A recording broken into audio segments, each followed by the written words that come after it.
चलो स्टार्ट करते हैं। सो दोस्तों, we are going to start. ध्यान दीजिए। हेलो अल्केन, इधर आओ बेटा, भाग गया। अरे हाँ, तो hello alkane and hello arenes, खत्म करेंगे इसको ही फटाफट। अब देखो हेलो अल्केन में क्या बात है, देखो लिखा है हेलो अल्केन, तो ये हेलोजन और अल्केन दो हिस्से से मिलकर बना हुआ है। अब तुम्हारे मन में होगा हेलोजन किसे कहते हैं, तो हेलोजन के लिए सिंबल हम एक्स इस्तेमाल क्या करेंगे, एक्स। और हेलोजन का मतलब हुआ करेगा फिरकल बाहर आई, फ्लोरीन, क्लोरीन, ब्रोमीन, आयोडीन, इनको हम हेलोजन कहते हैं। और अल्केन का मतलब क्या होता है, जो सिंगल बॉन्ड वाले होते हैं, लाइक CH4, CH3, CH3, इनको बोलते हैं हम अल्केन। तो यहां पर चल रहा है हेलो अल्केन। हेलो में जो हेलो वाला पार्ट है उसको हेलोजन कहते हैं, और जो अल्केन वाला पार्ट है उसको CH4, CH3, CH3 इसको कहते हैं। तो इन दोनों को मिलाएंगे तो हमारा हेलो अल्केन बनेगा। मैं एग्जांपल देता हूं, मान लो कहीं पर CH4 पड़ा हुआ है, इसको अल्केन कहते हैं, और आपने यहां पर हेलोजन लगवा दिया, मान लो Cl2 डाला। मैं बताऊंगा कैसे डालते हैं, बाद में सीखेंगे, वैसे बता रहा हूं 11th का ये। Cl2 को सनलाइट की प्रेजेंस में, यूवी, इसको बोलते हैं फोटोन, ये फोटोन है, फोटोन। तो Cl2 और फोटोन की प्रेजेंस में हम CH4 का रिएक्शन करवाएंगे तो पता है क्या बनेगा, ऐसा बनेगा कुछ, देखो यहां से ना एक H गायब होगा आपका, तो ये हो जाएगा CH3, और ये Cl यहां लग जाएगा, तो CH3Cl। तो ये पता है क्या बन गया, देखो अल्केन और हेलोजन, तो ये बन गया हेलो अल्केन। तो हेलो अल्केन बड़ा सिंपल होता है, उसके अंदर हेलोजन होगा, अल्केन वाला हिस्सा होगा, तो उसको हेलो अल्केन कहेंगे। वैसे इस चैप्टर में अगला जो हिस्सा है हमारे पास वो है हेलो अरेन, हेलो अरेन्स। तो यहां पर हेलोजन है और एरोमेटिक है। हेलोजन तो पता है हमें, एरोमेटिक क्या है, तो यहां पर एरोमेटिक रिंग, यहां पर वेरी फेमस बेंजीन रिंग, हम बेंजीन रिंग की बात कर रहे हैं। यानी हेलोजन और बेंजीन रिंग के कॉम्बिनेशन से आपका हेलो अरेन होगा। यानी अगर मैं कहना चाहूं तो मैं कह सकता हूं कि ये देखो, ये बेंजीन के ऊपर क्लोरीन, ये मेरा हेलो अरेन है। तो इस चैप्टर में बेसिकली हमें हेलो अल्केन और हेलो अरेन के बारे में पढ़ना होता है। अब पहला मुद्दा इस चैप्टर में क्या होता है दोस्तों, कि भाई साहब आप बताओ बच्चों को प्रिपेयर कैसे करेंगे, हम हेलो अल्केन कैसे बनाए भाई, या हम हेलो अरेन कैसे बनाए। तो प्रिपरेशन में हमारे पास कौन कौन से मेथड है, तो पहला होता है फ्रॉम एल्कोहल सब्स्टिट्यूशन मेथड। कैसे, यहां देखो, जैसे हमारे पास एल्कोहल है CH3CH2OH, पर हमारा मन क्या है कि हम हेलो अल्केन बनाए, हम हेलोजन लाए। यहां पर हकीकत में देखोगे तो OH लगा हुआ है, पर हम OH को भगाना चाहते हैं, तो OH को भगाने के लिए हम डाल सकते हैं HX, for example HCl। X का मतलब क्या है बता चुका हूं मैं आप लोगों को। तो क्या होगा, देखो यहां से ये OH हट जाएगा और आपका Cl सब्स्टिट्यूट हो जाएगा। तो जो पहले था CH3CH2OH, अब बन गया हमारा CH3CH2X। और बगल में जो भी है पानी वानी निकला हुआ है अलग बात है। पानी कैसे निकलेगा, देखो ये OH और ये H, ये भाग गया ना आपस में, और बच क्या गया CH3CH2 और ये X। समझे। तो ये बड़ा आसान है कि हम बार बार आपको, देखो ये निकाल दिया हमने और ये X को यहां लगा दिया। कहानी ये है कि इसको बोलते हैं साइड प्रोडक्ट, और इसको बोलते हैं मेन। ये आपका मेन है, मेन, तो हमें मेन से ही मतलब होता है, साइड से मतलब नहीं होता।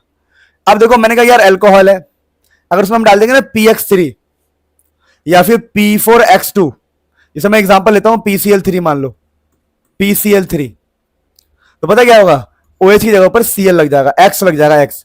PX3 है तो X लग गया ना, और PCl3 होगा तो Cl लग जाएगा। तो इस तरीके से तैयार कर सकते हैं अल्कोहल से।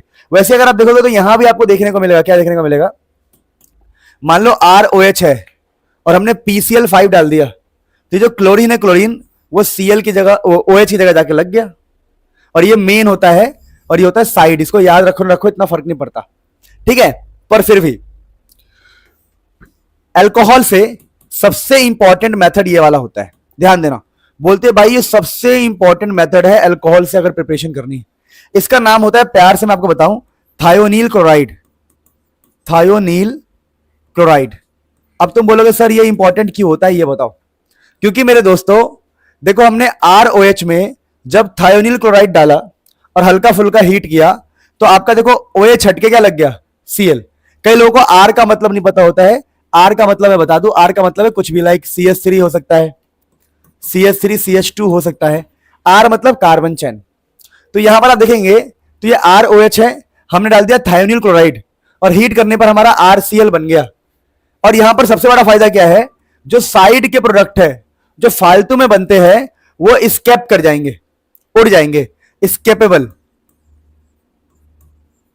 अब इससे क्या फायदा, इससे फायदा यह है, अगर हम इस रिएक्शन को देखते हैं तो इस रिएक्शन में हमें हेलो अल्केन मिला और साथ साथ ये मिला।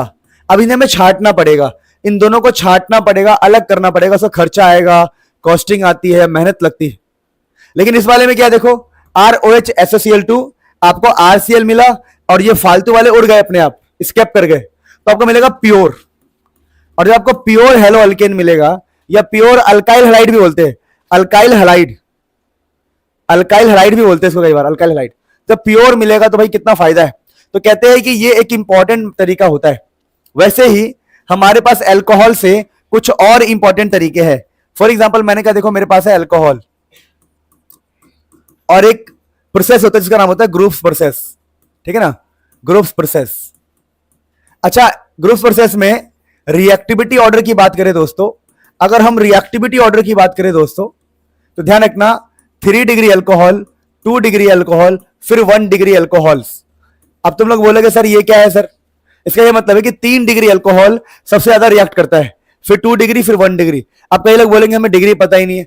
डिग्री क्या है समझाता हूं। देखो मान लो ये कार्बन है, इस कार्बन के बगल में है 3 कार्बन और यहां OH लगा हुआ है, तो इसको बोलते हैं हम 3 डिग्री, क्योंकि हमारा ये जो कार्बन है, ये वाला कार्बन, ये 3 के अगल बगल है, 3 डिग्री। अगर मैंने यहां से एक कार्बन को हटा के हाइड्रोजन लगा दिया तो ये कहलाएगा 2 डिग्री, और मैंने एक और को हटा दिया तो अब बचा सिर्फ 1 डिग्री। तो सबसे फास्ट कौन सा होगा, 3 डिग्री वाला। अब कहानी समझते हैं ग्रुप प्रोसेस है क्या। ग्रुप प्रोसेस में हम क्या करते हैं, हम ना अल्कोहल के अंदर concentrated HCl plus anhydrous ZnCl2 डालते हैं। इससे क्या होता है, ये जो OH हट जाता है और Cl लग जाता है, CH3 CH2 Cl लग गया। तो क्या हमने अल्कोहल से हेलो अल्केन बना लिया। अच्छा, इस रिएजेंट, इन दोनों को इकट्ठे ना एक नाम भी दिया गया रिएजेंट को, इसका नाम होता है लूकस रिएजेंट, लूकस रिएजेंट। अच्छा, लूकस रिएजेंट से क्या फायदा होगा, बहुत आसान फायदा होगा। मान लो मैं आपको 3 डब्बी देता हूं, तीनों एक जैसे डब्बे, एक में है 2 डिग्री अल्कोहल, एक में है 3 डिग्री, एक में है 1 डिग्री अल्कोहल, और तीनों डब्बों को मैंने ऐसे ऐसे कर दिया और मैंने बोला मोनिका, मोनिका कहां है, आए मोनिका ध्यान दो इधर। मैंने कहा मोनिका बताओ कि कौन सा 1 डिग्री है, कौन सा 2 डिग्री। तो मोनिका कह रही है मुझे क्या पता, सब डब्बे एक जैसे। पर मोनिका को क्या बोलना चाहिए, मोनिका को बोलना चाहिए कि सर उसमें लूकस रिएजेंट डाल दो। क्या डाल दो, जैसे लूकस रिएजेंट डालोगे जो सबसे पहले रिएक्शन करेगा वो क्या होगा, 3 डिग्री, और जो सबसे लेट करेगा या नहीं करेगा वो क्या होगा, 1 डिग्री।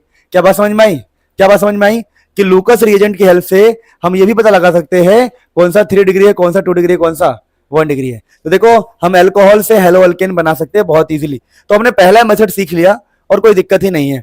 अब देखिए दूसरा मेथड हमारे पास क्या होता है, फ्रॉम अल्केन्स। हम अल्केन से हेलो अल्केन बना सकते हैं। कैसे, by the method of halogenation. क्या होता है ये, देखिए जैसे मान लीजिए CH4 है, तो ये क्या है बताओ, Cl2H। क्या ये CH4 और ये क्या है बताओ, Cl2H। Cl2 तो क्लोरीन है, H आपका फोटोन है, सनलाइट, सनलाइट है ये। तो क्लोरीन गैस को फोटोन की प्रेजेंस में अल्केन के अंदर डाल रहे हैं, इसको बोलते हैं अल्केन। तो क्या होगा बताओ, एक H हटेगा, एक Cl लग गया। अगर अगली बार और रिएक्शन होगा तो एक और H हटेगा, एक और Cl, तो एक H और हट गया, 2 Cl हो चुके। अगली बार एक और H हटेगा, एक और Cl, CH3, और लास्ट में चारों ही H हट जाएंगे, तो क्या बन जाएगा, CCl4। हमारे काम का ये वाला होता है, इसका नाम होता है क्लोरोफॉर्म। और आपको पता होगा पुरानी जितनी मूवीज चलती थी इसी की हेल्प से चलती थी। नहीं समझे मेरी बात, अरे हर मूवीज में एक कार होती थी, व्हाइट कलर की कार, व्हाइट ब्लैक दोनों कलर की कार, उसका गेट ऐसे खोलता है और प्रॉपर उसका आवाज सुनाते हैं। मूवीज में देखना कभी, एकदम से गेट खोलने की आवाज आएगी, और तू ईमानदार पुलिस वाला है, तेरा बच्चा वैन में होगा क्योंकि इसकी बीवी प्रेग्नेंट थी। नहीं समझे मेरी बात उठा लिया ना उसको, इनकी वाइफ को उठा लिया, बच्चे की डिलीवरी वहीं हो रही है। अब भाई क्या करें, मजबूरी है। उनको पता नहीं था, उनको लगा वाइफ मोटी है, शादी के बाद हो जाती है ना, वो तो उठा ले गए। अब कह रहे यार अब क्या करें, तो कह रहे साड़ी लाओ साड़ी लाओ, क्या हम तो साड़ी पहने ना है। वो कह रहे साड़ी लाओ, जितने कपड़े साड़ी लाओ। अरे मजाक कर रहा हूँ, कुछ बना नहीं, ठीक है कोई बात नहीं। ठीक है, पुलिस वाले हो ईमानदार हैं। बच्चा कहाँ पैदा करा दिया उन्हें, वैन में। अरे क्लोरोफॉर्म की हेल्प से ना पहले किडनैपिंग करते थे।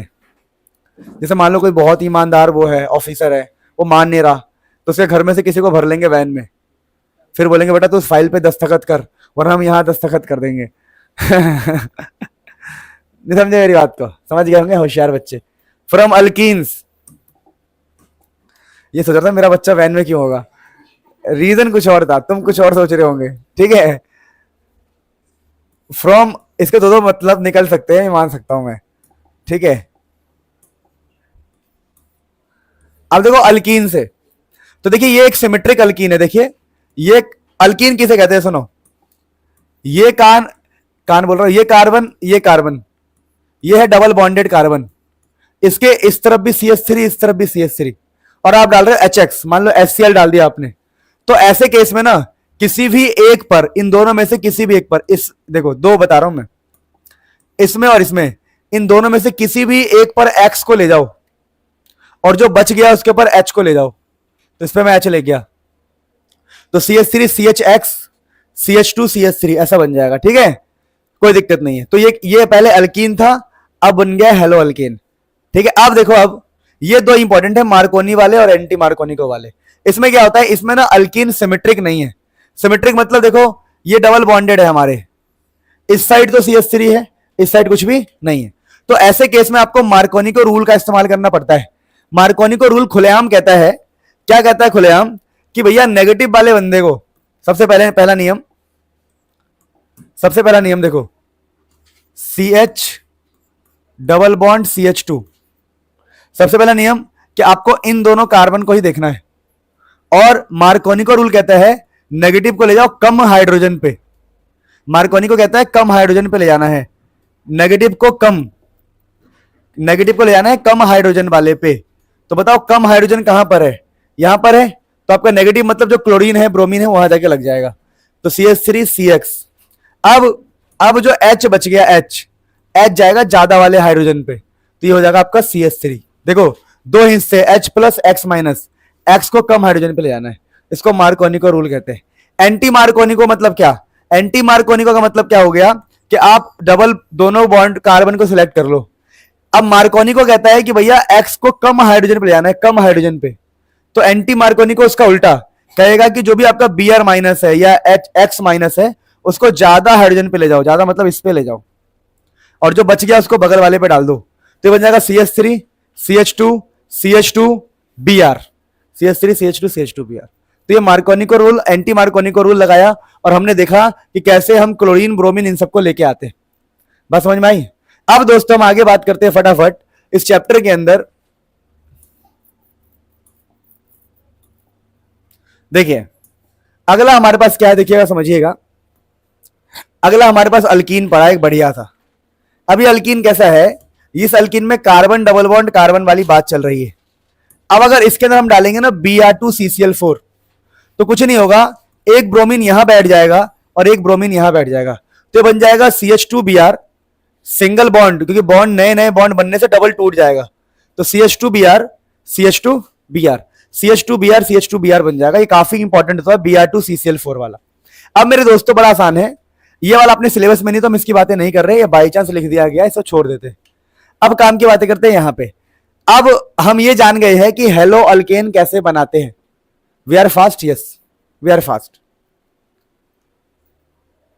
हाँ फास्ट, ठीक है। हम ये जान चुके हैं कि हेलो अल्केन कैसे बनाते हैं। मान लो आपने किसी तरह मेहनत करके CH3Cl बना लिया, लेकिन आपके मन में ख्वाहिश है मैं CH3I चाहता हूं, तो आपको क्लोरीन की जगह पर आयोडीन को लाना है, तो इसको बोलते हैं बाई हेलोजन एक्सचेंज मेथड।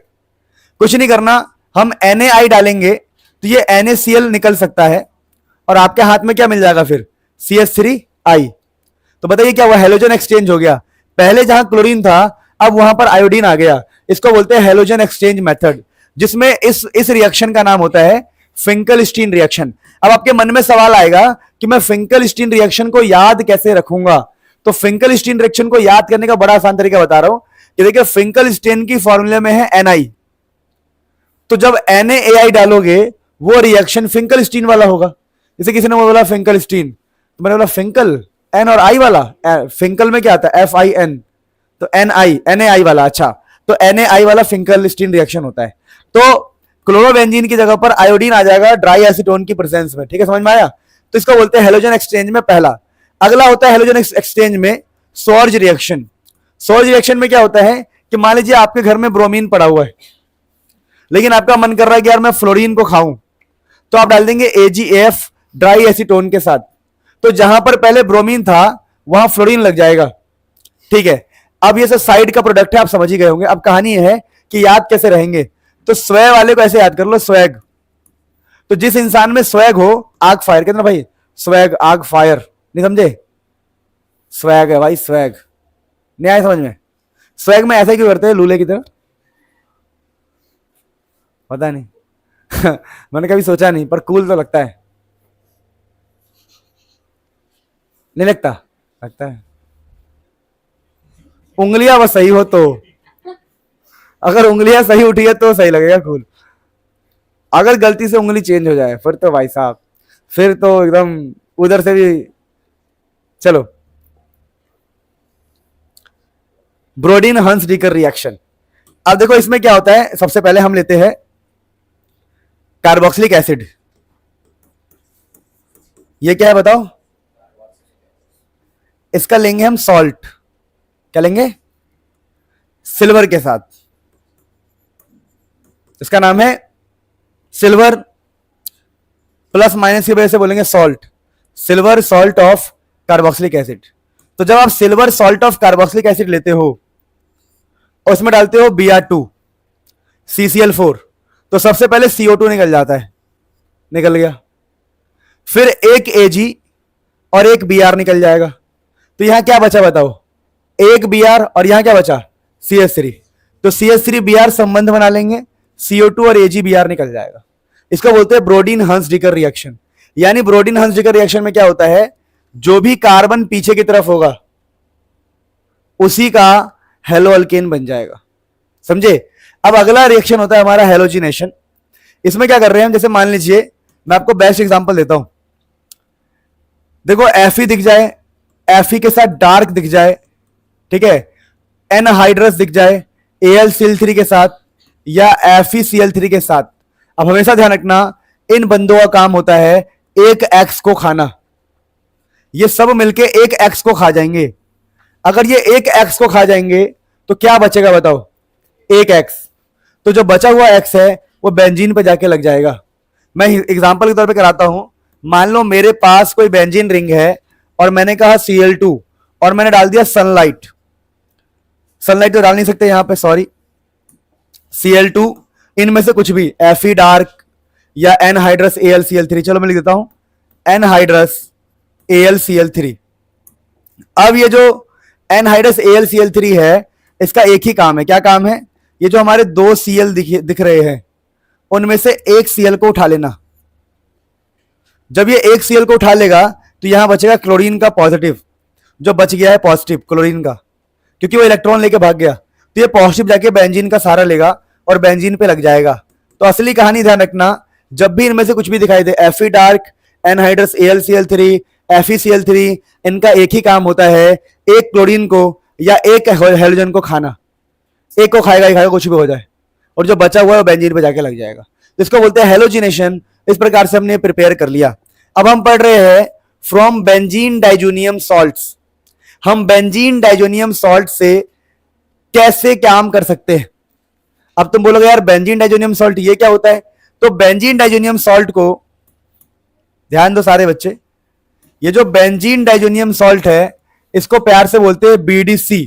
अब तो बोलोगे सर तो सॉल्ट है, BDC क्यों बोलते हैं बता रहा, रुक जाओ। हम ना BDC की बातें करने जा रहे हैं, बेंजीन डाइजोनियम क्लोराइड की बात समझा रहा हूं। देखो एक्चुअली में मैं इसकी बातें करने जा रहा हूं, बेंजीन के ऊपर डायो, इसको बोलते हैं डी क्लोराइड, BDC। ये आपका चैप्टर 14 में आएगा अच्छे से। बेंजीन डाइजेनियम क्लोराइड, ये बंदा पता है कि बड़े कमाल का होता है। कैसे कमाल का है देखो, एक कंपाउंड है हमारे पास BDC। अभी जो कंपाउंड है हमारे पास BDC, इससे हम कितना कुछ कर सकते हैं, ध्यान देना। देखो अगर इसी BDC के अंदर ये X नहीं है, मान लो क्लोरीन है, ये कुछ भी है, अगर आप डालोगे Cu2X2 तो सब उड़ जाएगा, यहां बचेगा इन सब की जगह पर सिर्फ X। मान लो मैंने डाला होता Cu2Cl2 तो यहां पर क्या आता बताओ, Cl। वैसे इसको बोलते हैं फिर सेंड मेयर रिएक्शन। अब देखो यहां पर गेटरमैन क्या होता है, अब मैं डाल दिया मान लो कॉपर HCl तो यहां Cl लग जाएगा। मैं डालूंगा कॉपर के साथ HBr तो क्या लग जाएगा, यहां पर Br लग जाएगा। तो ये पूरा उड़ जाता है BDC का और यहां जाके ये लग जाता है जो भी आप लगाना चाहते हो। तो सेंडमेयर रिएक्शन, गेटरमैन रिएक्शन देख लिया हमने। अब देखेंगे हम बाल्ज शाइमन रिएक्शन। ये जो बाल्ज शाइमन रिएक्शन है काफी इंपॉर्टेंट हो जाता है दोस्तों। कैसे, अभी आपका BDC पड़ा हुआ है, BDC के अंदर HBF4 और हीट कर दोगे, आपने लिख दिया HBF4 एंड हीट कर दिया तो भाई साहब यहां पर आएगा फ्लोरीन। मतलब BDC ऐसा बंदा है तुम जो डालोगे वो लग जाएगा, इसको बोलते हैं बाल शाइमन रिएक्शन। बाकी BDC की रिएक्शन चैप्टर 14 के अंदर है, अभी इतना काफी है हमारे लिए। अब दोस्तों मुझे लगता है कि आपको एक बार सांस लेना चाहिए, ले लो। काफी देर से मैं लगातार बोले जा रहा हूं, कहीं तुम परेशान ना हो जाओ, बोलो मास्टर बहुत बकबक करता है। दोस्तों अपने स्कूल का नाम जरूर कमेंट में लिखें, क्योंकि आपके स्कूल के क्वेश्चन पेपर मुझे निकालने हैं और PYQ का पूरा सीरीज लेके आना है जिसमें बढ़िया बढ़िया क्वेश्चन आपके स्कूल से निकालेंगे। तो प्लीज अपने स्कूल का नाम जरूर लिखें कमेंट में। सुनो, फिजिकल प्रॉपर्टीज की हम बातें कर रहे हैं, तो बॉइलिंग पॉइंट को ऐड करना था मुझे, अभी मैं कर दूंगा। फिजिकल प्रॉपर्टीज की बात करते हैं, पहले हेलो अल्केन्स की इंपॉर्टेंट। पहला, they are polar in nature. क्या मतलब है, अगर कोई हेलो अल्केन है तो इसमें एक पार्ट नेगेटिव होगा, दूसरा पार्ट पॉजिटिव होगा, इसको बोलते हैं पोलर। फिर इनसॉल्युबल इन वाटर, पानी में घुलते नहीं है, या फिर कहते हैं slightly soluble. Slightly soluble in water, क्यों, क्योंकि पानी के साथ बॉन्ड नहीं बना रहा। भैया पानी में वही घुलेगा जो पानी के साथ बॉन्ड बनाएगा।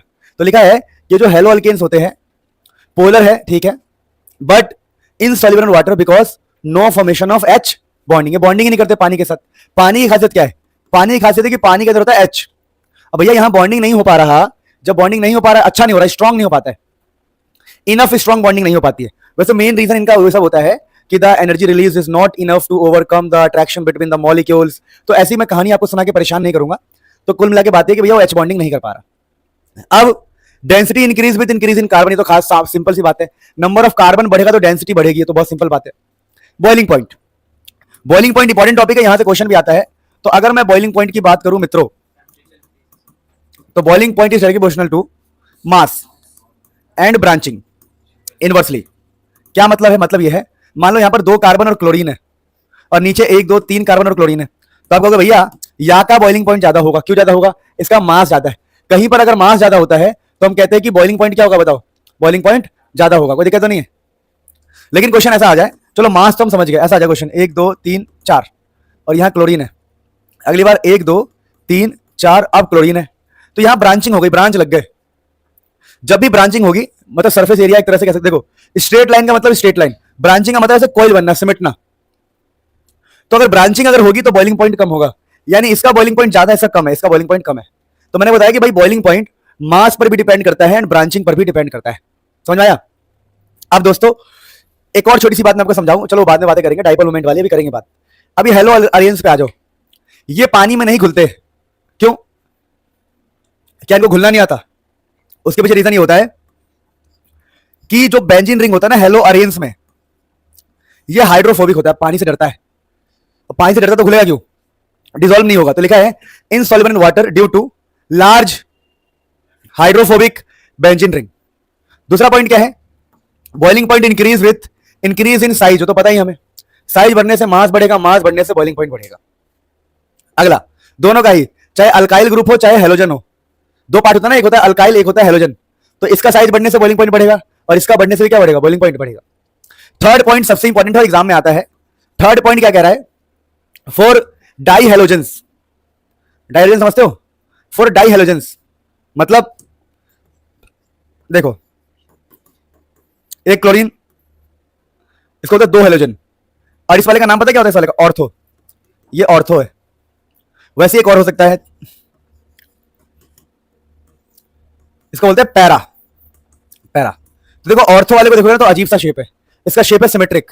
आप ऊपर से काटो नीचे से काटो बात बराबर ही कटेगा। मैंने ऐसे काट दिया, एक क्लोरीन ऊपर एक क्लोरीन नीचे, मैंने ऐसे काट दिया, दो ऊपर एक, कुछ भी नहीं है। इसको बोलते हैं सिमेट्रिक। जो सिमेट्रिक चीजें होती है ना अच्छे से फिट होती है। जैसे हम दीवार बनाते वक्त ध्यान रखते हैं कि सारे ईंट एक जैसे हो, क्योंकि दीवार पतली है सीधी है तब भी स्ट्रांग होगा, क्योंकि एक के ऊपर एक बढ़िया से फिट होगा, सिमेट्रिक है इसीलिए। तो सिमेट्रिक चीजें अच्छे से फिट होती है, स्ट्रांग होती है, इसलिए उनका मेल्टिंग पॉइंट ज्यादा होता है। तो लिखा है, क्या लिखा है, 4 डाई हेलोजेंस, दो हेलोजेंस के लिए ध्यान रखना।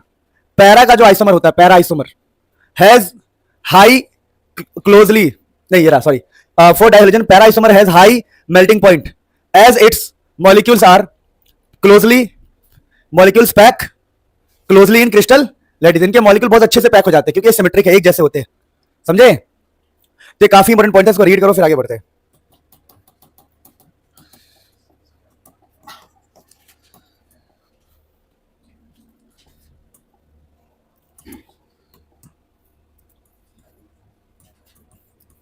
देखो एक पॉइंट डिस्कस कर रहा हूं, पॉइंट, वो पॉइंट क्या है समझना बड़ा इंपॉर्टेंट है। पॉइंट ये है कि ये जो एक कंपाउंड दिखाई देगा आपको, इसका नाम होता है cyclo hexyl chloride, cyclo hexyl chloride, ठीक है, इसका नाम है साइक्लो हेक्साइल क्लोराइड। ये बेंजीन रिंग नहीं है, यहां मैंने रिंग नहीं बनाया है। अच्छा दूसरा,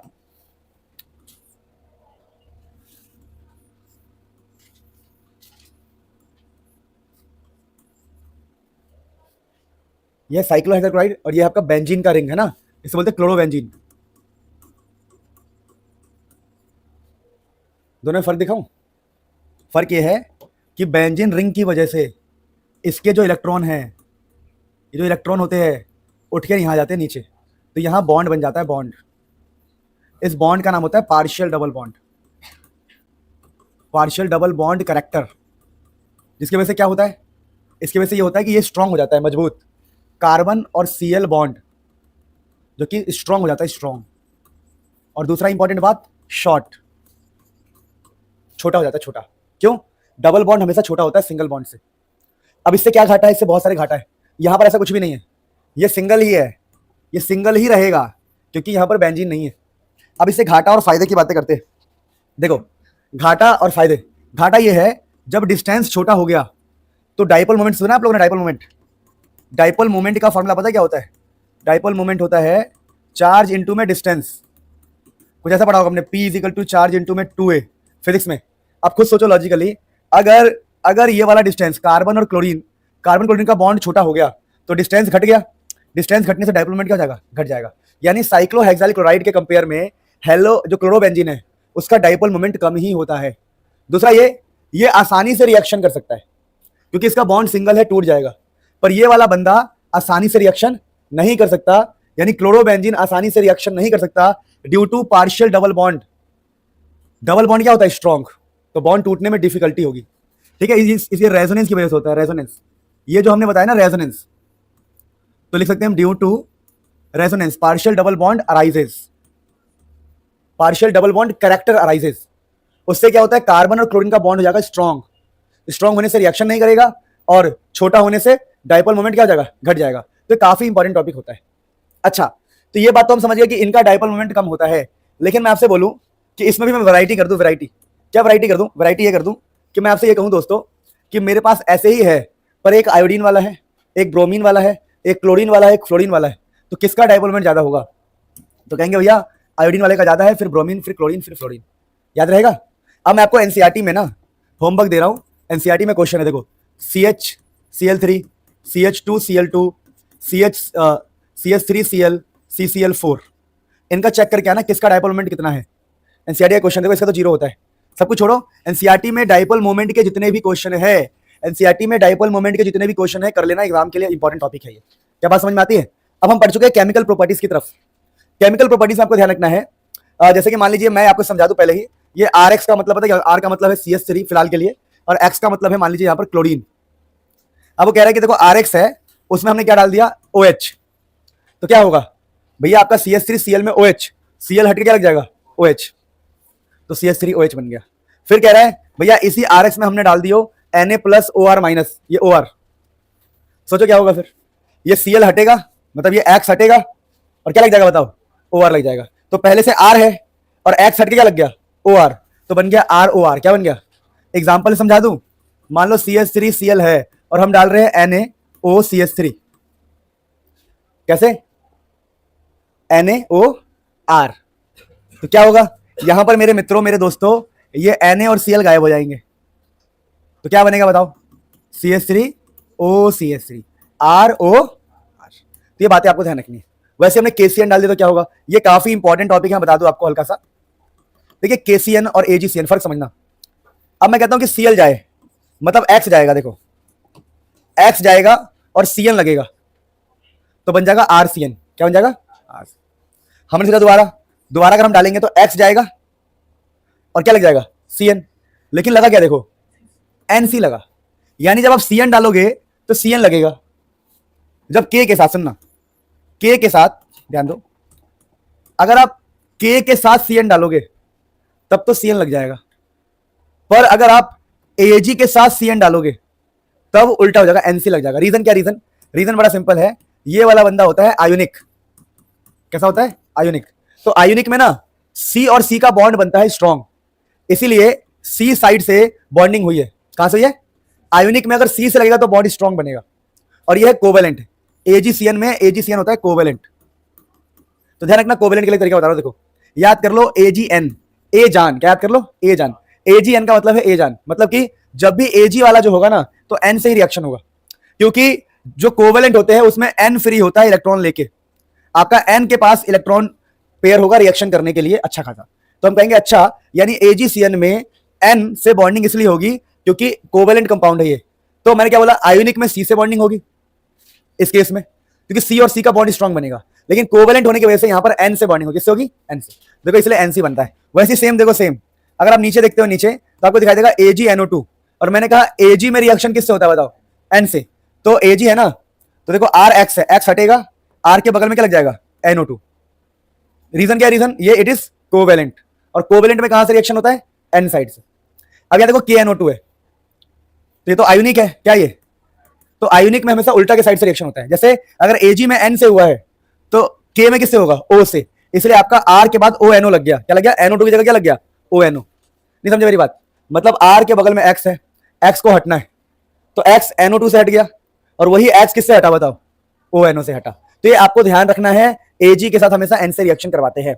अब मेरे मित्रों मेरे प्यारे बच्चों, अगर आप देखोगे तो यहां पर आपको क्या देखने को मिलेगा, देखो ये AgNO2 हो गया, इधर देखो, अब देखो यहां पर RX है, यहां पर ये है, तो X और Na का संबंध करा देना, तो क्या बचेगा, RC triple bond CH, RC triple bond CH। तो ये कुछ केमिकल रिएक्शन थे जो इंपॉर्टेंट थे केमिकल प्रॉपर्टीज में, ये हमने पढ़ा। अब रीड करो फिर हम आगे बढ़ते हैं। प्यारे बच्चों, मुनील सर फिजिक्स चैनल पे और मुनील सर मैथ्स चैनल पे हम लाइव आने वाले हैं। हमारा मेन चैनल है मुनील सर, बहुत गजब चीज़ें हैं उस पर, लाइव एनसीईआरटी सॉल्यूशन, PYQ और बहुत सारी प्लानिंग चल रही है सैम्पल पेपर डिस्कशन की। तो जाओ चैनल को चेक करो, और मैराथन भी चल रहा है फिजिक्स और केमिस्ट्री का, तो एक बार चैनल को चेक कर लो, ठीक है, और मिलके धूम मचाएंगे। इस बार 95 प्लस लाना है किसी भी हाल में, तो मेरे सारे चैनल्स आपकी प्रिपरेशन में 4 चांद लगाएंगे, ये मेरा वादा है। चलो स्टार्ट करते हैं, ठीक है। ये ना कुछ रिएक्शंस है, ये आपके पास एक क्लोरोबेंजीन दिखेगा आपको। इस क्लोरोबेंजीन की खासियत क्या है कि ये रिएक्शन इस और इस पोजीशन पे करवाना चाहता है, इसलिए इसका नाम पड़ गया है ऑर्थो एंड पैरा। इसको हम ऑर्थो कह रहे हैं, इसको कह रहे हैं para, ortho and para directing. तो क्लोरोबेंजीन के पास जो भी आएगा ये क्या करेगा, ये ऑर्थो एंड पैरा पर चीजों को लगाएगा। फॉर एग्जाम्पल मैंने क्लोरोबेंजीन के अंदर जानबूझ के Cl2FeCl3 डाल दिया, तो आपको पता है ना कि FeCl3 मैंने सिखाया था, इसका एक काम है एक Cl को खाना। तो अगर एक Cl को खा जाएगा तो बचेगा एक Cl, और वो कहां कहां लगेगा, ऑर्थो और पैरा दोनों पे लगेगा। तो हम बोलेंगे ऑर्थो पे भी Cl लग गया, पैरा पे भी Cl लग गया। वैसे ही इसको नाम बोलते हैं नाइट्रेशन, 11th में था ये। HNO3 H2SO4 डालना कंसंट्रेटेड कहलाता है नाइट्रेशन। नाइट्रेशन में बेसिकली हम NO2 पॉजिटिव बनाने का ट्राई करते हैं, NO2। तो दोस्तों यहां पर NO2 की बात चल रही है, NO2 प्लस। अब ये जो NO2 प्लस है या तो ऑर्थो पे लगेगा या पैरा पे, तो NO2 यहां लग गया। वैसे अगर आप यहां देखोगे तो CH3Cl AlCl3, और मैं आपको पढ़ा चुका हूं कि AlCl3 का काम है एक Cl को खाना। तो जैसे ये एक Cl को खा जाएगा बचेगा CH3 पॉजिटिव, तो जो CH3 है वो एक ऑर्थो पे जाके और एक पैरा पे लग जाएगा, और इसका नाम होता है Friedel Crafts alkylation. This reaction is called as Friedel Crafts alkylation. Now दोस्तों क्लियरली हमें दिख रहा है कि हमने इतनी सारी बातें करी। अब अगली बात क्या है कि ऑलरेडी हमारे पास ये बेंजीन है, और बेंजीन रिंग है और क्लोरीन है। हम उसमें दूसरा क्लोरीन बेंजीन रिंग क्लोरीन डाल रहे हैं 2Na के साथ। तो पता क्या होगा, देखो बाहर करके दिखा रहा हूं। मान लो ऑलरेडी आपके पास एक क्लोरोबेंजीन है दोस्तों, और आपने एक और क्लोरोबेंजीन ले लिया 2Na के साथ, तो ये 2Na और यहां से 2 Cl आपस में गायब हो जाएंगे। तो क्या बनेगा, एक बेंजीन का रिंग दूसरा बेंजीन का रिंग आपस में संबंध बनाते हुए आपको दिखाई देंगे। ठीक है, तो इसको बोलते हैं फिटिंग रिएक्शन। समझे क्या बोलते हैं इसको, फिटिंग रिएक्शन। तो फिटिंग रिएक्शन आपको पता लग गया। वैसे ही बचपन में एक और चीज था, बचपन में था कि वुर्ज रिएक्शन। वुर्ज रिएक्शन में क्या होता है, मान लीजिए आपने CH3Cl लिया, वैसे 2 टाइम्स लेते हैं पर लिखते नहीं लिखोगे तब भी एक ही बात है। आपने CH3Cl लिया और 2Na ले लिया, भैया ये 2NaCl 2Na 2Cl को ले लेगा, तो क्या बचेगा बताओ, 2 CH3 जुड़ जाएगा। इसको वुर्ज रिएक्शन कहते हैं। अब हम क्या कर रहे हैं, हम बड़ी चालाकी से काम कर रहे हैं। हम एक ले रहे हैं क्लोरोबेंजीन और एक ले रहे हैं वुर्ज वाला CH3Cl, अब डाल रहे हैं हम 2Na। इससे क्या होगा, अब ये 2Na इन Cl को खा लेगा और बेंजीन के ऊपर क्या हो जाएगा बताओ, CH3। तो पता है सर क्या नाम होता है, ये रिएक्शन क्या है, देखो ये वुर्ज से आया है, ये फिटिक से आया है, इसका नाम होता है वुर्ज फिटिक। क्या नाम होता है, तो ये वुर्ज था, तो वुर्ज फिटिक क्या होता है समझा रहा हूं। पहले तो आप ये समझ गए कि क्लोरोबेंजीन के अंदर क्लोरोबेंजीन डालूंगा 2Na की प्रेजेंस में, तो दोनों ऐसा हो जाएगा। इसको बोला था फिटिक रिएक्शन। वुर्ज फिटिक में क्या है, पहले से हमारे हाथ में क्लोरोबेंजीन है, उसमें डाल दिया हमने CH3Cl 2Na, तो 2Na और ये 2 Cl आपस में संबंध बनाएंगे और CH3 बेंजीन आपस में संबंध बनाएंगे, और इस संबंध का नाम होगा, जो भी प्रोसेस है, प्रोसेस का नाम होगा वुर्ज फिटिक रिएक्शन। तो ये सारे रिएक्शन इंपॉर्टेंट थे जो मैंने आपको कराए हैं। आप प्लीज इसे रीड कीजिए, फिर हम आगे बढ़ेंगे। These are the important reaction. चलो स्टार्ट करते हैं। देखो हम पढ़ने जा रहे हैं न्यूक्लियोफिलिक सब्स्टिट्यूशन रिएक्शन। दोस्तों बेसिकली न्यूक्लियोफिलिक सब्स्टिट्यूशन रिएक्शन क्या होता है समझाता हूं। देखो मान लीजिए कहीं पर CH3Cl है और हम एक न्यूक्लियोफाइल को लेके आए। न्यूक्लियोफाइल का मतलब होता है ऐसा जिसके पास इलेक्ट्रॉन की कमी ना हो, इलेक्ट्रॉन रिच, इलेक्ट्रॉन से अमीर। फॉर एग्जांपल हमारा OH माइनस है, तो OH माइनस इलेक्ट्रॉन रिच है, इलेक्ट्रॉन से अमीर है, तो ये न्यूक्लियोफाइल यहां जाके सब्स्टिट्यूट हो जाएगा, तो ये कुछ ऐसा बन जाएगा CH3OH। तो इसको बोलते हैं न्यूक्लियोफिलिक सब्स्टिट्यूशन रिएक्शन। तो न्यूक्लियोफिलिक सब्स्टिट्यूशन में एक होता है न्यूक्लियोफाइल जो कि इलेक्ट्रॉन रिच होता है, नेगेटिव वाला, वो जाके सब्स्टिट्यूट होता है। हमारे पास न्यूक्लियोफिलिक रिएक्शन में 2 तरीके के रिएक्शन है। एक का नाम है, देखो इसके 2 पार्ट होंगे, एक होगा SN1, एक होगा SN2। तो फिलहाल हम देखने जा रहे हैं SN1। अब SN1 का नाम पता है क्या होता है, SN1 का होता है, 1 का मतलब है 1 फर्स्ट ऑर्डर, और N का मतलब है न्यूक्लियोफिलिक सब्स्टिट्यूशन रिएक्शन। तो फर्स्ट ऑर्डर वाले को हम बढ़िया से समझते हैं, पहले ध्यान दो। फर्स्ट ऑर्डर में क्या होता है कि आपको पता है एक होगा अल्काइल हैलाइड। तो मान लीजिए हमने यहां पर एक अल्काइल हैलाइड लिया है, दिस इज अल्काइल हैलाइड। कैसे देखो, देखोगे तो एक कार्बन है यहां पे, ध्यान दीजिए, ये कार्बन है, कार्बन से X जुड़ा हुआ है, X मतलब हेलोजन, कार्बन से X जुड़ा है मतलब हेलोजन, और इधर कुछ है, इधर कुछ CH2 CH3 सब CH2 CH2 CH3 CH3, मतलब ये एक अल्काइल हैलाइड है। कुछ भी हो सकता है, यहां पर कुछ भी हो सकता है, जरूरी नहीं है कि यहाँ पर CH2 CH3 हो, एक कार्बन भी हो सकता है, यहाँ पर 10 कार्बन भी हो सकते हैं, ऐसी कोई बात नहीं। तो कहानी है कि ये अल्काइल हैलाइड यानी हेलो अल्केन है, हेलो अल्केन। अब हेलो अल्केन में पहला स्टेप क्या होता है, इसका मैकेनिज्म देख रहे हैं हम, SN1 का मैकेनिज्म। स्टेप नंबर 1, ये वाला जो बॉन्ड है आपका, ये बॉन्ड यहां से ब्रेक होगा, ये बॉन्ड ब्रेक होगा तो आपका X माइनस अलग हो जाएगा और कार्बन के ऊपर पॉजिटिव हो जाएगा। इस कार्बन पॉजिटिव को हम कार्बोकटाइन बोलते हैं प्यार से बच्चों, कार्बोकटाइन मेरे प्यारे बच्चों, इसको कार्बोकटाइन बोलते हैं क्योंकि कार्बन के ऊपर पॉजिटिव है। और ध्यान रखना ये ना प्लेनर होता है, प्लेनर, और प्लेनर और इसकी हाइब्रिडाइजेशन होती है sp3, इसकी बातें कर रहे हैं हम, ठीक है, sp3। अब कहानी को आगे बढ़ाते हैं फटाफट। अच्छा sp3 नहीं, मैंने sp3 लिखवा दिया क्या? It's sp2, it's sp2 not sp3, it's sp2। मैंने गलती से लिखवा दिया तो ठीक कर लेना, ठीक है। तो यहां पर जो कार्बन होता है पॉजिटिव होता है और वो sp2 होता है। क्या होता है? sp2। तो ये बात आप ध्यान रखना, ठीक है। अब कहानी ये है कि इसका जो शेप होता है प्लेनर, प्लेनर एक प्लेन में, तो जो न्यूक्लियोफाइल है वो पीछे से भी अटैक कर सकता है और न्यूक्लियोफाइल आगे से भी अटैक कर सकता है। तो SN1 में हो क्या रहा है कि सबसे पहले हमारा एक पॉजिटिव बनके तैयार हो गया, ध्यान देंगे सारे बच्चे, एक पॉजिटिव बनके हमारे पास तैयार है और उस पॉजिटिव पर इस बार पीछे से अटैक हो रहा है। और जब पीछे से अटैक होता है तो हम कहते हैं भैया इन्वर्जन हुआ है। इन्वर्जन मतलब इन्वर्ट, जैसे हम बोलते हैं ना इमेज इन्वर्ट हो गई है, उल्टा हो गया, उल्टा। तो उल्टे के लिए यहां पर इन्वर्जन वर्ड यूज करते हैं क्योंकि देखो एक्चुअली में OH पीछे से लगा है। अगर आपको याद हो, थोड़ा बहुत भी याद हो, तो हमारा जो क्लोरीन या जो भी हमारा X है, जो हमारा हेलोजन है, वो यहां पे है, पर हमारा OH पीछे से लगा है, पीछे से सब्स्टिट्यूट हुआ है। मेरी बात समझे नहीं समझे? तो जब भी पीछे से रिएक्शन होता है तो उसको हम इन्वर्जन कहते हैं। अब हो सकता है कि आगे से भी रिएक्शन हो कि OH माइनस जो है आगे से जाके लगे, तो वहीं पर लग गया जहां पर पहले X था, तो इसको बोलते हैं रिटेंशन, रिगेन कर लिया, रिटेन कर लिया। तो हमने क्या सीखा दोस्तों? हमने ये सीखा, ध्यान दो, हमने ये सीखा कि जब हमारा SN1 रिएक्शन होता है तो उसमें टू स्टेप में काम होता है। पहला होता है CX बॉन्ड का ब्रेक होना, कार्बन और क्लोरीन का बॉन्ड, कार्बन या ब्रोमीन का बॉन्ड ब्रेक होगा। तो ब्रेक जब होगा तो क्या अपने आप होगा? नहीं, इस बॉन्ड को ब्रेक करने में हेल्प ली जाती है H2O की, या कह सकते हैं पोलर प्रोटिक सॉल्वेंट। मैं लिख देता हूं, इसका नाम होता है पोलर प्रोटिक सॉल्वेंट, मतलब जिसके अंदर, इसको बोलते हैं H2, जिसके अंदर आपको OH दिखाई दे, O एंड H, तो उसको आमतौर पर हम कहते हैं पोलर प्रोटिक सॉल्वेंट। तो ये सॉल्वेंट क्या करता है? पानी, ये पानी जो है ना इस बॉन्ड को ब्रेक करने में हेल्प करता है, इसलिए हम यहां पर यूज करते हैं polar protic solvent like H2O। तो कहानी ये है SN1 रिएक्शन में कुछ नहीं होता, X हटता है और कोई न्यूक्लियोफाइल आके लगता है।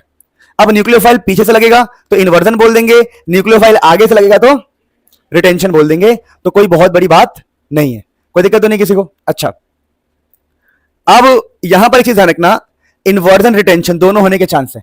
अगर हम कहते हैं कि भैया 50% इन्वर्जन हो गया और 50% रिटेंशन हो गया, 50% इन्वर्जन 50% रिटेंशन, तो इसका नाम होता है रेसमिक मिक्सचर। लिखा है देखो, 50% inversion and 50% retention, the mixture is called racemic mixture. Mixture का नाम क्या होता है? Racemic mixture. And process is called racemisation, process का नाम होता है रेसमाइजेशन। अगर आपसे कोई कहता है भैया रेसमिक मिक्सचर क्या है, तो आप बोलोगे 50% इन्वर्जन 50% रिटेंशन, तो उसको रेसमिक मिक्सचर कहेंगे, और जो प्रोसेस है उसको रेसमाइजेशन कहेंगे। कोई दिक्कत तो नहीं किसी को? बहुत बढ़िया। अब यहां पर कुछ बातें आप याद कर लेना आप लोग, छोटी छोटी बातें, कि जब हम SN1 की बातें करते हैं ना, तो ऑर्डर, रिएक्टिविटी ऑर्डर, अगर हम अल्काइल हैलाइड की बात करें तो रिएक्टिविटी ऑर्डर होती है 3 डिग्री, 2 डिग्री, 1 डिग्री। और डिग्री क्या होता है मैं समझा चुका हूं, यानी कि 3 डिग्री वाला सबसे ज्यादा रिएक्टिव होता है, उससे कम 2 डिग्री और सबसे कम 1 डिग्री सबसे कम रिएक्टिव होता है। ये बात समझ में आती है? कोई दिक्कत तो नहीं है? पक्का पक्का। तो ये छोटी छोटी बातें आप ध्यान रखेंगे कि ऑर्डर ऑफ रिएक्टिविटी में 3 डिग्री सबसे ज्यादा, 2 डिग्री, और यहां पर यूज करते हैं हम पोलर प्रोटिक सॉल्वेंट। और इसको हम फर्स्ट ऑर्डर क्यों कहते हैं समझना। फर्स्ट ऑर्डर कहने के पीछे रीजन क्या है? जो हमारा रेट ऑफ रिएक्शन होता है वो डायरेक्टली डिपेंड करता है सिर्फ और सिर्फ अल्काइल हैलाइड, जो भी हेलो अल्केन है, मतलब X वाला, CX वाले पे डिपेंड करता है, बस उसकी पावर 1 होती है, इसलिए इसको हम फर्स्ट ऑर्डर कहते हैं। तो ये हमारा SN1 रिएक्शन था जो कि खत्म हो गया है। आपको ध्यान रखना, जब भी ऑर्डर ऑफ रिएक्टिविटी की बात करें तो 3 डिग्री, 2 डिग्री, देन 1 डिग्री। क्या बात समझ पा रहे हो? यानी अगर SN1 को हम समअप करें तो SN1 में कार्बोकटाइन बनता है, पहले स्टेप में पॉजिटिव बनता है, और दूसरे स्टेप में अटैक होता है। अटैक पीछे से हुआ तो इन्वर्जन, आगे से हुआ तो रिटेंशन, और दोनों 50-50% हो जाए तो रेसमिक मिक्सचर, प्रोसेस रेसमाइजेशन। और अल्काइल हैलाइड पर डिपेंड करता है, बस रेट ऑफ रिएक्शन एक ही बंदे पर डिपेंड करता है, इसलिए इसका नाम है फर्स्ट ऑर्डर। अब दोस्तों हम बात करते हैं फटाफट, अब एक बार रीड कर लो फिर हम बातें करेंगे। रीड कर लो इसको अच्छे से, आपके पास तो ऑलरेडी भी नोट्स होंगे। स्टार्ट करते हैं SN2। अब देखिए जो SN2 रिएक्शन है इसकी क्या खास बात है? तो SN2 रिएक्शन की एक खास बात है कि यहां पर आपको क्या दिखाई देगा कि एक न्यूक्लियोफाइल जाएगा, अटैक करेगा, लेकिन यहां पर बैक साइड अटैक होता है। अब ये सिंगल स्टेप रिएक्शन होता है, देखो सिंगल स्टेप। इसमें क्या होता है, मैकेनिज्म बड़ा आसान है कि कोई अल्काइल हैलाइड यहां पर था CX, क्लोरीन हो सकता है, न्यूक्लियोफाइल गया पीछे से अटैक करना स्टार्ट किया। जब ये पीछे से अटैक करना स्टार्ट करेगा तो इसका ये बॉन्ड अभी कच्चा कच्चा बना है और CX का बॉन्ड भी कच्चा हो गया, क्योंकि एक कार्बन के 5 बॉन्ड नहीं हो सकते। तो हो क्या रहा है, जब ये अटैक करने जा रहा है तो वो बॉन्ड टूटने पर रेडी है, जो पुराना बॉन्ड था CX बॉन्ड। तो यहां पर CX बॉन्ड, तो इस प्रकार से एक सिचुएशन ऐसी आती है कि OH जुड़ते हुए दिखाई देगा, CX टूटते हुए, और फाइनली एक टाइम ऐसा आएगा कि OH लग चुका है। लेकिन जो आप देखोगे OH पीछे से लगा है। अगर OH पीछे से लगा है तो हम कहेंगे यहां पर इन्वर्जन हुआ है, यानी कि SN2 रिएक्शन ज्यादा आसान है, इसमें इन्वर्जन होता है, उसमें दोनों होता है। अब कहानी क्या है, कहानी कि यहां पर आपको यूज करना होता है पोलर अप्रोटिक, प्रोटिक नहीं अप्रोटिक, यानी यहां पर पानी जैसा, अल्कोहल जैसी चीजें आप इस्तेमाल नहीं कर सकते, जिसके अंदर OH होगा उसको इस्तेमाल नहीं कर सकते। पोलर अप्रोटिक यूज होता है, मतलब पानी का इस्तेमाल नहीं होगा, पहले बता रहा हूं, यहां पानी की हमें नीड ही नहीं है, पानी इस्तेमाल नहीं होगा। दूसरा, ये सिंगल स्टेप रिएक्शन है और यहां पर रिएक्टिविटी ऑर्डर कुछ और होता है, 1 डिग्री, 2 डिग्री एंड 3 डिग्री। ऐसा क्यों? क्योंकि ये बैक साइड से अटैक करने जा रहा है, और जब बैक साइड से अटैक करने जाएगा तो जितना ज्यादा कम भीड़ होगा उतने आसानी से अटैक कर सकते हैं। ये भीड़ पर डिपेंड करता है, लिखा हुआ है रिएक्टिविटी ऑर्डर होता है on the basis of bulkiness, steric hindrance, steric hindrance on the basis of bulkiness. Bulkiness मतलब भीड़, भीड़ कह सकते हैं या स्टेरिक हिंड्रेंस कह सकते हैं। स्टेरिक हिंड्रेंस मतलब वही भीड़, भीड़ पे डिपेंड करता है। सबसे कम भीड़ होगा 1 डिग्री में, इसलिए रिएक्शन सबसे फास्ट 1 डिग्री में, उससे ज्यादा भीड़ होगा 2 डिग्री, और सबसे ज्यादा भीड़ किसमें होगा 3 डिग्री, तो सबसे कम रिएक्शन होता है। तो SN1 SN2 दोनों ही कहीं ना कहीं आपस में थोड़े से रिएक्टिविटी ऑर्डर उनका उल्टा है। जैसे मैं एग्जांपल दूं आपको, मैं आपसे कहूं भैया मेरे को SN1 के बारे में बताओ, और एक कंपाउंड ऐसा है कुछ Cl, और एक कंपाउंड ऐसा है Cl, तो कौन जीतेगा बताओ? SN1 की बात करें तो ये जीतेगा 3 डिग्री वाला, पर अगर मैं SN2 की बात करूं तो ये जीतेगा। तो SN2 में ये जीतेगा, SN1 में ये जीतेगा, इन दोनों में। SN1 कहता है ज्यादा भीड़ वाला, ज्यादा कार्बन वाले 3 डिग्री वाला ज्यादा रिएक्टिव होगा, पर SN2 कहता नहीं भैया ज्यादा भीड़ तो कम रिएक्शन। क्या मेरी बात समझ पा रहे हो? इस प्रकार से हमने SN1 और SN2 भी पढ़ डाला। क्या कर डाला? पढ़ डाला। अब एक बार आप रीड कर लो SN2 रिएक्शन को, फिर हम आगे बढ़ेंगे फटाफट। ये इसका मैकेनिज्म है, रीड कर लो अच्छे से, डरना नहीं है, बिल्कुल डरने की बात नहीं है। इसका नाम सेकेंड ऑर्डर क्यों पड़ता है? क्योंकि जो रेट ऑफ रिएक्शन होता है वो अल्काइल हैलाइड पर भी डिपेंड करता है, अल्काइल हैलाइड पर भी डिपेंड करेगा। अल्काइल हैलाइड मतलब हेलो अल्केन पर भी डिपेंड करता है, और आपके न्यूक्लियोफाइल पर भी डिपेंड करता है।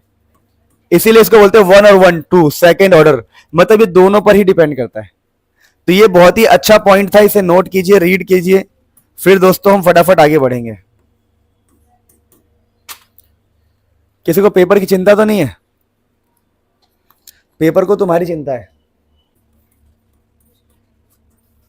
चलिए ध्यान दीजिए, ऑप्टिकली एक्टिव सब्सटेंस समझिए। मान लीजिए इसके अंदर कोई सब्सटेंस रखा हुआ है, ये कोई सब्सटेंस है, ध्यान देना, ये कोई मटेरियल है, कोई सब्सटेंस है ये। अब हमने क्या किया, एक सेकेंड, हमने क्या किया दोस्तों, ध्यान दो। हमने यहां से एक लाइट भेजा, इस लाइट का नाम होता है PPL, plane polarize light. Plane होता है ये, plane polarize light, plane polarize light, PPL light. ये लाइट जाके देखो कैसे हो गई, या तो ऐसे मुड़ जाएगी या लाइट ऐसे मुड़ जाएगी। तो सोचो एक लाइट सीधी थी, वो किसी सब्सटेंस से गई और सब्सटेंस से निकलने के बाद मुड़ गई, तो हम कहेंगे ये जो सब्सटेंस है ये ऑप्टिकली एक्टिव है। तो the substance which rotates plane polarized light, जो प्लेन पोलराइज्ड लाइट को रोटेट कर दे उसको हम ऑप्टिकली एक्टिव सब्सटेंस कहते हैं। अगर रोटेशन, आगे लिखवा भी दूंगा, टेंशन मत लो, अगर आपका रोटेशन, ध्यान देना, अगर आपका रोटेशन इस तरफ होता है तो उसको बोलते हैं लेवो रोटेटरी सब्सटेंस, और अगर आपका रोटेशन इस साइड होता है तो उसको बोलते हैं डेक्स्ट्रो रोटेटरी सब्सटेंस। यानी जो लेफ्ट में रोटेट कर दे लीवो रोटेटरी, और जो राइट में रोटेट कर दे उसको बोलते हैं डेक्स्ट्रो। यानी क्लॉकवाइज तो डेक्स्ट्रो और एंटी क्लॉकवाइज तो लेवो रोटेटरी सब्सटेंस। यानी जो सब्सटेंस लाइट को रोटेट करवाए वो होता है ऑप्टिकली एक्टिव सब्सटेंस। अब यहां पर हमने समझ लिया कि ऑप्टिकली एक्टिव सब्सटेंस क्या होता है। अब हमें एक वर्ड समझना होता है कायरल। कायरल या फिर वर्ड यूज होता है असिमेट्रिक, ये दोनों एक ही वर्ड है। तो कायरल किसे कहते हैं समझाता हूं मैं आप लोगों को। हाँ, अगर कोई कार्बन है और वो कार्बन इस तरफ A को लेकर बैठा है, इस तरफ B को, इस तरफ D को, इस तरफ O को, मतलब इसके चारों साइड अलग है, तो उसको आप कायरल कहते हो। फॉर एग्जांपल मैं कहता हूं मेरे पास एक कार्बन है और इधर H है, इधर क्लोरीन है, इधर ब्रोमीन है और इधर CH3 है। तो आप देखेंगे इसके क्लोरीन, H, ब्रोमीन और CH3 चारों साइड अलग है, तो आप इसको कहते हो भैया ये जो है ना कायरल है या असिमेट्रिक है। लेकिन कभी ऐसा हो जाए कि कार्बन है, इधर H, इधर क्लोरीन, इधर ब्रोमीन, तो दो चीजें बराबर हो गई। अगर दो चीजें बराबर हो गई तो क्या कहेंगे हम इसको? अकायरल। ये कायरल नहीं है, अकायरल। तो कायरल जिसके चारों अलग हो, अकायरल जिसके चारों अलग ना हो। तो लिखा है the carbon atom attach to 4 different monovalent atom, इसके 4 डिफरेंट हो उसे कहते हैं कायरल, और अगर सेम हो जाए तो अकायरल। तो छोटी छोटी बातें हमें समझनी थी, फिर अगली हम बातें करने जा रहे हैं। जैसे यहां दिखाया गया है कि 2 क्लोरीन है, तो ये हो गया अकायरल। क्या हो गया? अकायरल। अच्छा, अब ऑप्टिकली एक्टिव सब्सटेंस के बारे में कुछ और बातें भी कर लेते हैं। तो ऑप्टिकली एक्टिव सब्सटेंस के बारे में हमने बातें करा, कुछ और बातें क्या करते हैं कि जो ऑप्टिकली एक्टिव सब्सटेंस होते हैं ना, उनका नॉन सुपर इम्पोजेबल या ए आएगा, non superimposable mirror image होता है। फॉर एग्जाम्पल समझाओ, देखो मान लो यहाँ पर मिरर है, मिरर, और आपने ई रखा, ई, तो ई का इमेज ऐसा बनेगा। वैसे कॉन्सेप्ट कहा जाता है कि 180 डिग्री का सहारा लिया जाता है, पर अभी हम सिंपल भाषा में बात कर रहे हैं। अगर आप देखेंगे तो जब इस ई को इसके ऊपर डालूंगा मैं, तो ये पूरी तरह फिट नहीं होगा, तो बोलेंगे नॉन सुपर इम्पोजेबल, एक दूसरे के ऊपर सुपर इम्पोज नहीं हो रहे। तो जो non superimposable mirror image होते हैं उनको हम ऑप्टिकली एक्टिव सब्सटेंस कहते हैं। यानी मेरी नजर में ई नाम का सब्सटेंस ऑप्टिकली एक्टिव है। लेकिन मान लो मैंने ऐसे किया, ये मिरर है और बगल में ए ले लिया मैंने, ये मिरर और ये ए है, तो ए का इमेज कैसा आएगा? ऐसा आएगा। तो आप बताओ क्या ये सुपर इम्पोजिबल है? हाँ, ये एक दूसरे के ऊपर फिट हो जाएंगे। फिट होने की वजह से, क्योंकि देखो इसका तो ऐसा हो जाएगा पर इसका तो सेम ही रहेगा ना, तो ये फिट हो जाएंगे, सुपर इम्पोज हो जाएंगे, तो ये ऑप्टिकली एक्टिव नहीं है। ऑप्टिकल एक्टिव के लिए नॉन सुपर इम्पोजिबल होना चाहिए। समझे मेरी बात को? अच्छा, अब इनेंशियोमर नाम की एक डेफिनेशन होती है, तो क्या लिखा है पढ़ो। Enantiomers are non superimposable mirror image of each other, यानी एक दूसरे के ऊपर न बैठने वाले मिरर इमेज को हम इनेंशियोमर्स कहते हैं। यानी हमारे केस में ये इनेंशियोमर्स है। क्या ये? क्योंकि इन दोनों का सुपर इंपोज नहीं हो रहा, तो नॉन सुपर इंपोजेबल मिरर इमेज को क्या कहते हैं बताओ? इनेंशियोमर्स। क्या बात समझ में आ गई? अच्छा, कुछ और भी डेफिनेशन है जो हमें इस चैप्टर में सीखना है, मैं आपको बता दूं, कोई टेंशन की बात नहीं है। ये रहा, देखो पहला definition, the substance which rotates plane polarized light in clockwise, बता दें मैंने, क्लॉकवाइज को कहते हैं डेक्स्ट्रो रोटेटरी, और the substance which rotates plane polarized light anti clockwise, उसको क्या कहते हैं? याद है? Levorotatory. दोस्तों क्या कहते हैं? लीवो रोटेटरी, है ना? तो उसको लेवो रोटेटरी कहते हैं। देखो मैं आपको कितना भी पढ़ा लूं, कोई भी टीचर आपको कितना भी पढ़ा ले, अगर आप घर पे जाके, दोबारा बोल रहा हूं, दुनिया का कोई भी टीचर आपको कितना भी पढ़ा ले, अगर आप घर पे जाके लिख लिख के नहीं पढ़ते हो, खुद के नोट्स नहीं बनाते हो, खुद के माइंड मैप नहीं बनाते, माइंड मैप समझते हो? उस चैप्टर से क्या सीखे, क्या कंक्लूजन है, कुछ भी नहीं होने वाला। और मुझे पता है आप में से 99 क्या 100% लोग ऐसे होंगे जो घर पे जाके तुरंत इस चैप्टर को तैयार नहीं करेंगे। अभी पढ़ लिया उसको रख देंगे। हाँ, अगर पेपर हुआ तो कर सकते हो, लेकिन पेपर नहीं है तो आप तैयार नहीं करोगे, मुझे पक्का पता है। और बहुत गलतियां कर रहे हो फिर। मुझे पता है पिछली क्लास में जो मैंने पढ़ाया होगा वो भी तुमने नहीं पढ़ा होगा, क्योंकि देखो मैं बता रहा हूं इंसान का नेचर कैसा होता है। जब उसको ऑर्गेनिक केमिस्ट्री पढ़ना है तब वो फिजिकल केमिस्ट्री पढ़ेगा, और जब उसको फिजिकल केमिस्ट्री पढ़ना होगा तो वो इनऑर्गेनिक केमिस्ट्री पढ़ेगा, और जब इनऑर्गेनिक पढ़ना होगा तो ऑर्गेनिक पढ़ेगा। मैं समझा रहा हूँ, बढ़िया बात समझो। जैसे मान लो तुम्हारा मन अभी, जैसे अभी तुम फिजिक्स पढ़ने जा रहे हो तो मन करेगा फिजिक्स बाद में, केमिस्ट्री पढ़ लेते हैं, और जब केमिस्ट्री पढ़ने जाओगे तो मन कहेगा चल फिजिक्स पढ़ लेते हैं, और फिर इधर उधर करते करते मन करेगा कल से पढ़ लेते हैं, और कल करते करते हफ्ता बीत जाएगा तो मन करेगा एक दिन स्कूल की छुट्टी करूंगा, एक दिन स्कूल की छुट्टी करूंगा, सब कवर कर लूंगा। और जिस दिन स्कूल की छुट्टी करोगे 1-1.5 घंटे पढ़ने की कोशिश करोगे, फिर बोलोगे चलो यार थोड़ी देर बाद पढ़ूंगा, फिर शाम हो जाएगी, सुबह हो जाएगी, स्कूल चले जाओगे, फिर वही बिजी लाइफ हो जाएगी, फिर सोचोगे महीना बीत गया, अब एक दिन छुट्टी करूंगा या 2 दिन छुट्टी करूंगा, पूरी जान लगा दूंगा, एक दिन पूरी रात पूरे दिन बैठूंगा, पूरा संडे पागल कर दूंगा, संडे कहीं नहीं जाऊंगा, एकदम पागल हो जाऊंगा। फिर संडे में वही नींद आ जाएगी या भूख लग जाएगी, दोस्त का बर्थडे हो जाएगा या दोस्त ने बुला लिया, चल 5 मिनट चिल करने चले जाता हूँ। तो देखो समझो, इससे हमने क्या सीखा कि मन के बहकावे में ना आया, मन राह बुलाए भ्रम में डाले। सुना है? तो इस मन का दास न बन, इस मन को अपना दास बना ले। तो देखो आप लोग ना मन के दास ही हो गए हो, मुझे लगता है, या दास हो गए हो। यकीन मानो, मैं गारंटी दे रहा हूं, किसी बच्चे ने पिछली क्लास का पढ़ा हुआ लिख लिख के नहीं पढ़ा होगा। अगर मैं पिछली क्लास से कुछ भी पूछ लूंगा ना अभी, उसका देखना क्या हाल हो जाएगा। मैं भी पूछ लेता हूं, बताओ देखते किसमें कितना है दम। पूछ ले क्या है? पिछले क्लास का ही पूछ ले। कुछ नहीं होगा, मुझे पता है नहीं होगा, होगा ही नहीं यार। पूछ लेते हैं फिर। मोनिका पढ़ना है, पढ़ो, पार्टी मांग रहे थे ना, करो। बताओ इसका आंसर, बताओ। नहीं बता पा रहे, पता है क्यों? क्योंकि हम, रुक तो जाओ, जिससे पूछा उससे बता दे दो, बताओ। चलो मैं चैलेंज करता हूं, कौन बताएगा मुझे इसका आंसर? गलत है, लो, पी क्लोरोबेंजीन है। देखो ये समझो ना यार, आप लोग ये क्यों नहीं समझ रहे हो कि कितना कितना आसान है कामयाब होना। आप कहीं से कुछ भी पढ़ रहे हो, उसको लिख लिख के पढ़ना है। कितना आसान है कामयाब होना, लेकिन आप लोग घर पे जाके नहीं लिख के पढ़ रहे। क्या आपको लगता है कि आपके थाली में रोटी मैं डालूंगा फ्यूचर में? नहीं भाई। या आपकी किस्मत में कामयाबी मैं डाल दूंगा अपने हाथों से? नहीं भाई। टीचर सिर्फ और सिर्फ आपको बता सकता है कि ये करना है, ऐसे करना है। अप्लाई आपको ही करना होगा। आप बताओ।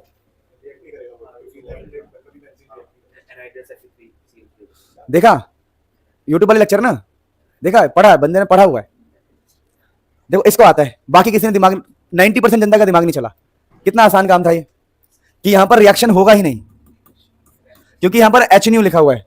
Cl2 का reaction FeCl3 anhydrous AlCl3 Fe dark, मैंने कहा था डार्क, क्या लिखा था मैंने? पर यहां तो लाइट है, लाइट में थोड़ी रिएक्ट करेगा। अभी तुम्हें कैसे आएगा? जब तुम घर पे लिख के पढ़ रहे होंगे ना, तो याद हो जाएगा, अच्छा गड़बड़ है, गड़बड़ है, Cl2 के बगल में एच नहीं होता बेंजीन वाले में। लेकिन लिख के पढ़ना ही नहीं है, फिर पेपर में कहोगे हम कर नहीं पाए, आपने जो पढ़ाया था वो आया ही नहीं। भैया क्या वो अपना दिमाग नहीं लगाएगा क्वेश्चन बनाने वाला? लगाएगा ना। तो जो लोग लिख लिख के नहीं पढ़ रहे, दोबारा बोला, नवंबर आने वाला है, दिसंबर आने वाला है, यमराज आने वाला है। नवंबर, दिसंबर, फिर यमराज। तुम्हें लग रहा होगा कैसी बहकी बहकी बातें कर रहा हूं मैं। बहकी बातें तो मैं बिल्कुल नहीं कर रहा हूं, सही बोल रहा हूं मैं। डेली आजकल तुम्हें इसलिए बता रहा हूं कि प्लीज लिख लिख के पढ़ना स्टार्ट करो। कोई हेल्प नहीं करने वाला, मैं भी हेल्प नहीं करने वाला। लास्ट में कौन क्या कर लेगा भाई? ये प्रैक्टिकल बातें समझो। चलो बहुत बढ़िया, जो बच्चे नो रिएक्शन बता रहे हैं, अच्छी बात है। तो कहानी आप समझ ही गए कि क्या चल रहा है। तो ये हमने पढ़ लिया। अब देखिए रिएक्शन विद मेटल में हम वुर्ज रिएक्शन पढ़ चुके हैं, फिटिक रिएक्शन भी पढ़ चुके, अब वुर्ज फिटिक भी पढ़ चुके। नाउ हमारे पास एक लास्ट रिएक्शन इसके अंदर है, reaction with metal. Reaction with metal में हमारे पास है कि भाई अगर आपके पास एक हेलो अल्केन है, समझना बड़ा इंपॉर्टेंट है। अगर आपके पास हेलो अल्केन है और आप मैग्नीशियम ट्राइथर डालोगे तो क्या होगा? तो देखिए CH3Cl है तो मैग्नीशियम जुड़ गया, तो CH3MgCl, CH3MgCl, जहां CH3 नेगेटिव हो जाएगा और मैग्नीशियम मेटल पॉजिटिव रहेगा। अब वो कह रहे कि ये जो बन के रेडी हुआ है CH3MgCl, इसको बोलते हैं ग्रिग्नार्ड रिएजेंट। अच्छा कोई चाहे तो ऐसा भी बना सकता है। मान लो कहीं पर लिखा हुआ है CH3Cl और लिखा हुआ है MgBr, और सॉरी Mg, रुक जाओ मैं करा दूं ठीक। जैसे Br है,